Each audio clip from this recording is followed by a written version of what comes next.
Jeffrey. I'm here with Atlantic recording artist and Grammy Award winner. Superstar, you can say it. Superstar. You can say it. Bruno Mars. What's up, Bruno? Hey. Oh, come on, guys. Come on.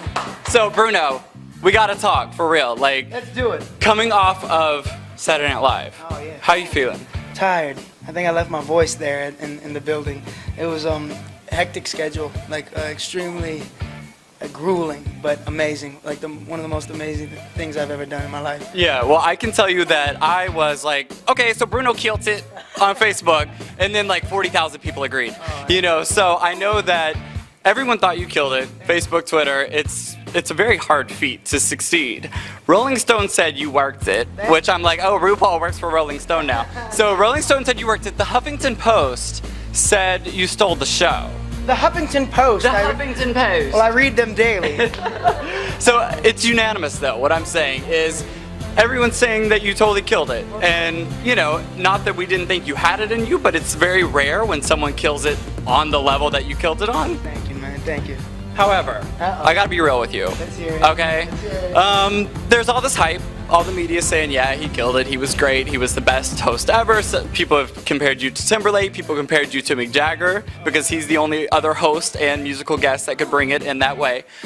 But I wanted to be real with you, and I didn't want you to get caught up in your own hype thinking, oh, everyone thinks I'm all that. So I thought, what better way than for you to have a representation of what just an average viewer thought about your interview. Okay. So at this point, I would like to play for you the very drunken, very honest, unsolicited, unbiased opinion of your performance on SNL, left to me on my voicemail by my drunk sister on Saturday night. Your drunk sister? During your performance, my drunk sister. I can't wait. So here's the deal. Bruno Mars, I'm officially crushing on. I've passed all my other crushes, Lenny Kravitz and Djokovic, after watching Bruno Mars on Saturday Night Live because he's the best guest they've ever had. He upstages all the actual members of SNL. Have you watched it? And tell him, well, just tell him that. Tell him that he did a very good job on SNL. Anyway, I'm only halfway through it. Okay, goodbye. So that's a drunk opinion, and that's the truth. What's her name? Her name is Susan. Shout out to Susan. Thank you, Susan. That message made my day. And I know her feelings for Lenny Kravitz. She had Lenny Kravitz playing at her wedding because she couldn't actually marry Lenny I Kravitz. should have done Lenny. I can't really do it, Lenny, but on the Pandora sketch, that would have been fun. Well, you totally brought it, and it's unanimous. And I'm like sitting there watching, thinking like he's killing it, like Emmy nomination level, killing it. Thank you. Well, And then I like psych myself out because I'm like, okay, well now I'm gonna have to be all worried. Like, is he gonna get an Emmy nomination? And then if you get the nomination, I'm gonna be all like freaked out and like worried that you know, is he gonna actually win? So I wanted to do something for you to, you know, like commemorate your experience on SNL. Okay. And, you know, hook you up with something that was worthy of the performance because, I mean, you brought it. You brought it like any other, and there's so much buzz about it. But I didn't really know what I could do, you know, for you to like commemorate that and show you how the people really felt about it. But I did think of something, and I would like to present to you at this point what I thought of for you. it says my name on it. A lot. It's official. Look at this. Wow. Ladies and gentlemen, the Emmy for Outstanding Host in an Original Comedy Series is Bruno Mars!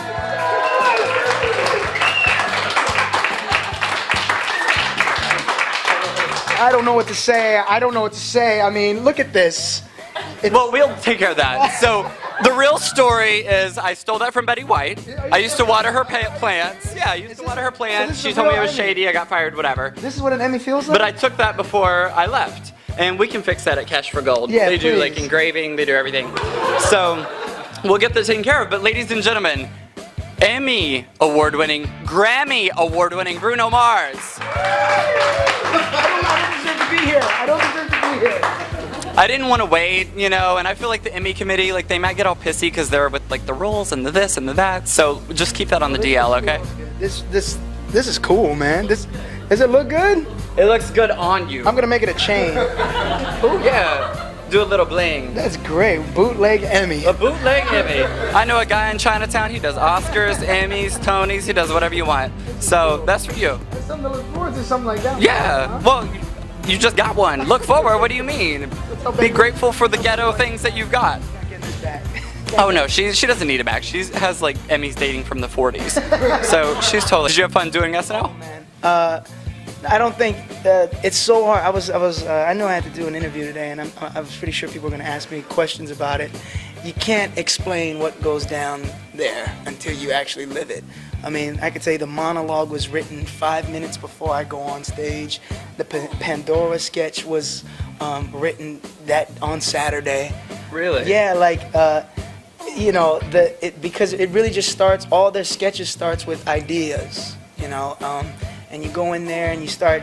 First of all, for me, a guy who's never acted before, you start sitting in a room with these super pros, and you know, you start like clamming up because they're just so good, and it's not, you know, it's more than just acting. It's really making that person a character, and they're so good at that. So, like being able to just experience that and see how it goes down over there, and the best advice I got from everybody was like, look, at the end of the day, you gotta have fun doing this.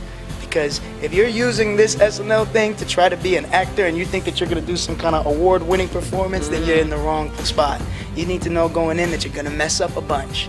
You're going to step on other people's lines. You're gonna, you know, you cannot be perfect. You know, everything is changing nonstop. So if you can just realize that and try to have as much fun as possible, then there's a good chance the audience is going to have fun. Yeah. So they just kept embedding that in my head, like, you got to have fun because this is going to happen so fast that you're not even going to, you know what happened.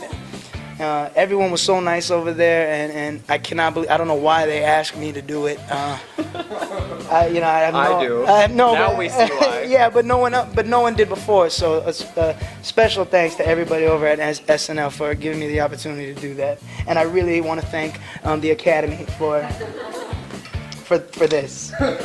And I know SNL is so hectic. It's the week before, and then I know the pressure cooker is the dress rehearsal that happens right before the actual performance. Yeah. Was there anything that happened in dress rehearsal that they threw you this curveball? They're like, yo, Bruno, we gotta change this, and then you had to remember for the actual performance? I mean, it was the monologue. Yeah, they took out 3 sketches that I was in. You know, the thing, I was singing a lot. I was singing a lot in all the sketches, yeah. And rehearsing that over and over and over really did a number on my voice. So every you know, I'm doing all this Michael Jackson and screaming and just hacking away at my voice. So that was getting a little weird. Like, wow, my throat is about to go, and I got to perform 2 of my own songs and sing a bunch of stuff in the sketches. But it worked out. I think that might be an understatement. Yeah, it was amazing. You worked it out. Yeah, congratulations. And I could tell that you were giving it your absolute all. And maybe it was adrenaline pushing you through, but especially in the Pandora sketch. Yeah. When you were stadium 50,000 people. You weren't in like a New York studio where they shoot SNL. Crazy idea, huh? Like, I mean, that again, like, I mean, think about that idea. Someone came up with, you know, we're gonna do this thing where we pretend we're at the Pandora station, and the vocals cut out on these songs, and this kid Devin is gonna, and it's like, I mean, I couldn't have done it without them guys. You mentioned that you performed 2 songs from the new album, Unorthodox Jukebox, available December 11th. You can actually pre-order it now at brunomars.com. And we're so excited about it, and it's definitely a different flavor than your first album. So what's the flavor? Well, let me tell you the flavor, homie. Right. Tell me. You know, maybe you could see it in SNL that I'm unorthodox. You know, I'm all over the place. Like, I love all styles of music, and I have the most fun going into the studio and doing and being free and doing whatever I want to do. That's the only way I'm gonna have fun doing this. Yeah. Is if I'm able to just create what I want. Right. So you're gonna get a bunch of different styles. You're gonna hear maybe different influences and genres that I really love and listen to, and it's my baby, and I'm so proud of it. I can't wait till the world hears it. Well, we're so excited about it too, and I know that sort of when each single from your first album came out, it sort of defined a different sort of a phase. You know, I think it reminds all of your fans of, oh, I remember when Grenade came out, oh, I remember when that song came out. And I'm so excited to have them released one by one so they can kind of define this next phase. I think that's really exciting. Yeah, definitely. You know, Locked Out of Heaven I'm so excited about, but I can't wait for you guys to hear what the second song I performed on SNL. I can't wait for you guys to hear what that sounds like, the studio version. And there's some other songs in there that it's weird that the album's not out yet. Yeah. I want it to be out. So We want it to be out. We want it to be out. Yeah, I even tried to, you know, see what I could do. I was like, well, I'm interviewing him. Can I have one in advance? They're like, no. Go to brunomars.com and pre-order it, and you can have one on December 11th like everyone else. But I kind of wanted one now. So anyway, we're really excited about it. And you've toured basically like 2 years. Yeah. Did you find that to be creatively draining, or did that feed you creatively? I'm getting a text. My drunk sister is like, yo. It might be a sext from my sister that loves you. Oh, it's her boobs. We'll get into that later. But no, does that drain you, being on the road and being on the globe like that? It's why I do what I do. I love performing with my band. I mean, I have a good old-fashioned time doing that, and it definitely helped me. Again, I've never done it before. I've never toured. I've never sang written songs and sang them every night, all over the place. And it just gave me a much better view, and I feel like I grew so much because now I know what I want to sing live. Now I know exactly what it feels like, and I know what kind of songs I want to sing. I know where I sing better and where I can really shine. So that's what you're going to get on this second album, yo. We're so excited about the second album. Yeah. Well, the guy in Chinatown can fix that. Like, if it gets dents or scratches, it's fine. I'll send you to my guy. He's good with things like that. And so on this next album, is there sort of a feel that you would say that it has, or is it a lot of different things? It's a lot of different things, but I'm hoping that my voice is the glue that puts it all together. Just because Grenade worked, or like to try to get another song like that. Like I gotta push myself. Like I said, or I'd feel pretty lousy if I didn't.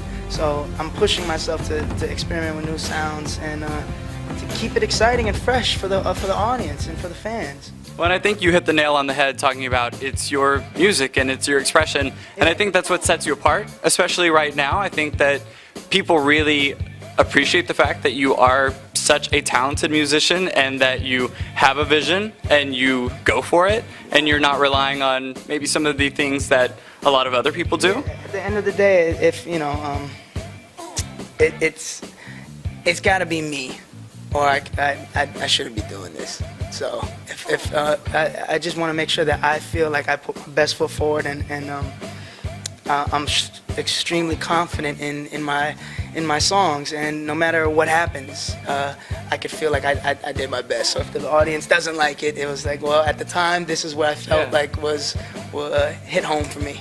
It's pure. It's pure. That's what it feels like. Said. It's pure. Well